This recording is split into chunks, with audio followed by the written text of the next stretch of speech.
to, and especially because the color is so dark with the flag, I have a hard time to see the stuff. So what others are like character design? Yeah, we're just looking at, we've been coming for the past few years trying to get our illustrations critiqued so we can improve them. So they're good enough so we can actually make the comic. Yeah. Last time we came, people were saying you have to improve anatomy and stuff, so we're trying to build it up before we start. Well, the thing is, these are very original design. I mean, that's especially the animals. I find that very cool.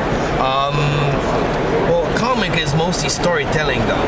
Yeah. This is the most important aspect of it all. There's a lot of people out there that can draw. As the editor goes, maybe only half of those people can actually do storytelling. They want to do a storytelling. So but of half of that half, maybe only half of them can do like proper anatomy, and then only half of them can do interesting style. And at the end of the day, you need to the most important. They hire you to tell a story. So by not exploring storytelling very early on, you're doing yourself a disservice, because you really need to get good at this. Yeah. I've seen people that have a not so great technical skill, but they're all okay. But they have a very efficient storytelling, and they work. And guys that are amazing, really good at illustrating stuff, which doesn't, because when they tell a story, it's hard to follow what's going on and stuff. Primarily, all the editors, these are the people that are going to hire you. They are writers first. They're rarely artists. There's like one art director for DC, one for Marvel, but it's the editor, former writers in most cases, or wannabe writers that are the first one. And for them, it's their story that goes first. So by something like that for them, it doesn't mean very much. We've got backstories for the characters, and we do a lot of film work, so we're not completely lost to storytelling, but you suggest we do pages to bring that back, like next year, and get... I would be careful with the physics of clothing. As I look at this pants here, as they kind of carving and carve out at weird, strange places, almost like a brown paper bag that has been crushed and it's just acting randomly. I think it's time that you look at like actual jeans and see where the wrinkles, where are the tensions, how would they react with the weight and with the shape underneath. A lot of people, they will learn anatomy and then they'll be happy to learn anatomy, and they'll just put some wrinkle over the anatomy, hoping that this is clothing enough. And so you would see six-pack under like a shirt and something else, and you probably, I mean, I can't find anybody that would be able to show a six-pack under 2 layers of clothing, including a vest. But this is the anatomy you've learned, so you kind of try to compose it with the clothing, but really learn the anatomy of clothing also. And as you will draw things, you would draw the clothing first instead of what's underneath. You would probably just get a figure, like a stick figure, and then clothe that stick figure instead of doing anatomy and then clothing the anatomy, which will turn out with like muscles and vein under like. Like, look at that. I mean, maybe you're not as muscular as Crazy Croc here, but still, I just can't see a vein through that coat. And if I could, I mean, be worried. I'll be like, oh my god, I would totally think your coat has vein and not you or something.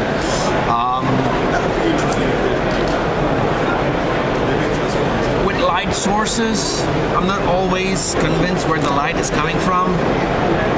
You're using reflective light a lot. Reflective light, which means that shadows are around the shapes, and what's closer to you are brighter. And it is not a wrong way of thinking about light, but it's reflective light. There's really 2 types of light. and I personally I play with both when I draw. There is the normal light that will project shadow or just create shadow by the absence of light. And there is also that reflective thing. Reflective thing is good for like costumes or a can or like a metal something rounded object that will really reflect like a spectacular light on it. But for everything, I think it's like this. It doesn't help to create the shape, to read the shape. It just creates like a bunch of highlight all over the place. Well, I'm more traditional. I prefer that kind of light sources where I got a good light here, another light there, and it's not light all over the place. It's really shadow and just describing the shape to the light sources. And so even with color, you don't really think about where's the light is coming from, and it end up with these, the inner of that cape here, which I can live with the fact that it's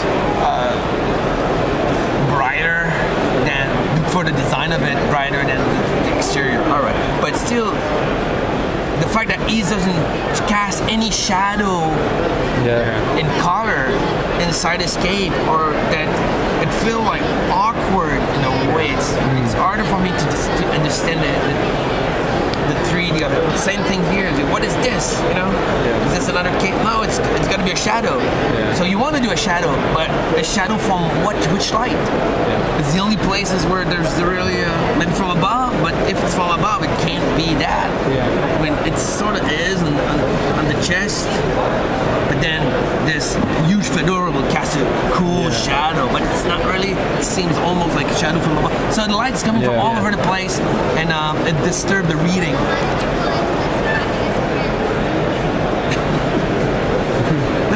The designs are cool though. I mean,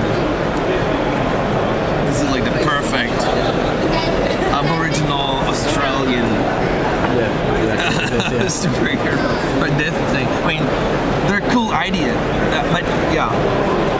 Now, if you wanna work at DC or Marvel or stuff like that, it's wonderful that you have a cool idea, but they really don't care. Sadly, especially at first, what they want to is can you do Iron Man and do it on time, and can we understand the story with it? So this is sad. This is the parameter in which that the entire job really is. This is the fun aspect. Once in a while, I'll do a new character and I'll enjoy myself. It's one thing, I gotta do like new monsters. All right, cool. I'm gonna do like crazy ass things and I'll create. But these are sporadic instances. Most of the time, I'm drawing people walking and talking in restaurant like normal dudes, ordering coffee, being sad in the hotel rooms. That's the job, and editors know that. So editors are gonna look for that kind of capacity. And you do this boring stuff, and there is people that are actually spectacular at doing boring. In a way which is like Brian Itch can do any scenes which is like people talking and walking the street and you go, oh my god, look at this street, right? So it's you can do that stuff and having a wow effect, but in order to do so you really need to, it's a lot of work. It's and yeah. So you got to try to master it by doing it.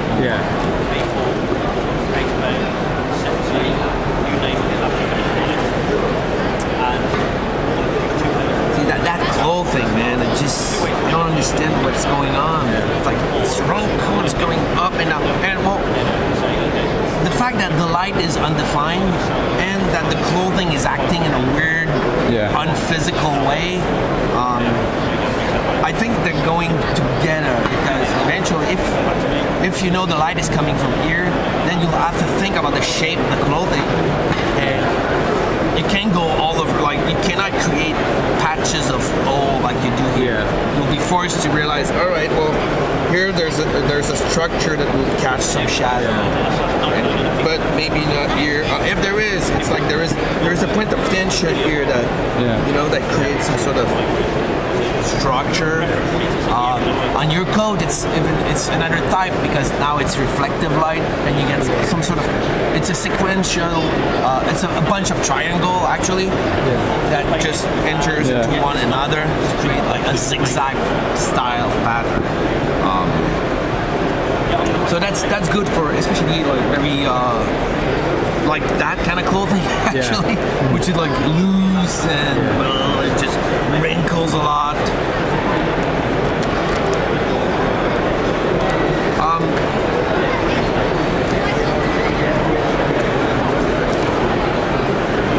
But and also the monsters are cool. But the human anatomy, which we don't see that often, especially the faces and stuff like that, I feel like it might be a bit too cartoony for the kind of industry we are now. You might want to. Well, this is a bit more realistic. Make a lot more sense. But like the girls, they're really looking like. It's a weird hybrid between manga and other things. They're not bad per se, but it's there somewhere. It's not totally. I had to ink it. No, right. Just saying you want this. I'm gonna give you a little philosophy on my understanding of graphic design in that respect of cartoon and not cartoon. It goes like this.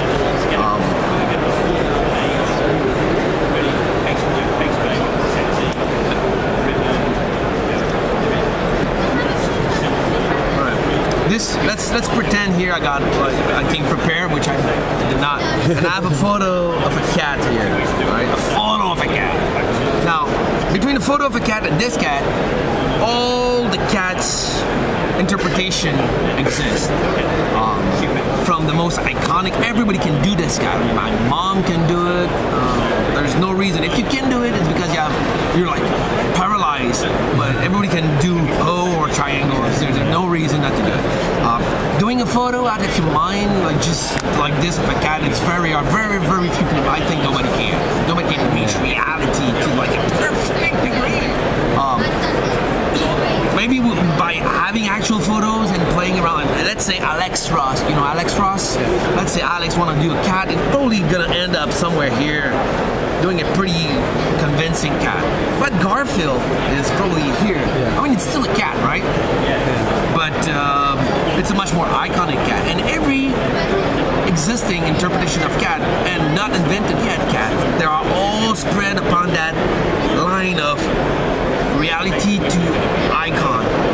So every artist should look at reality and interpret it and put back his own interpretation of cat. Now, the problem by doing manga stuff or doing like a very iconic style as a starting point, it's a bit like if you would learn how to do Garfield. You love drawing animals, so you learn, and I know you're good at animals, so that's why I'm using cats. But you learn to do Garfield, and I've seen a bunch of little girls that they're doing a pretty decent Garfield because they've looked at so much Garfield. So can you say really they master cats? Not really. I mean, they can do Garfield, they can do this. Everybody can, and they probably can do in a way. Find a new interpretation of a cat and they work at it in between their understanding of anatomy that is including Garfield in that super iconic cat. So there is like many options here where they can be unique in there. But remember, their true artistic integrity and self is here, and they'll never knew it. So what I've been doing and what I'm telling people, especially when they start to do, is try to get as far as possible on that line. Try to reach a level of understanding of reality super far. Eventually you won't be able to reach a level because it's getting too complex, getting too hard. But then this will be your domain and not this. This will be the world in which you can experience interpretation of reality. And you might do like Stuart Immonen. Stuart can do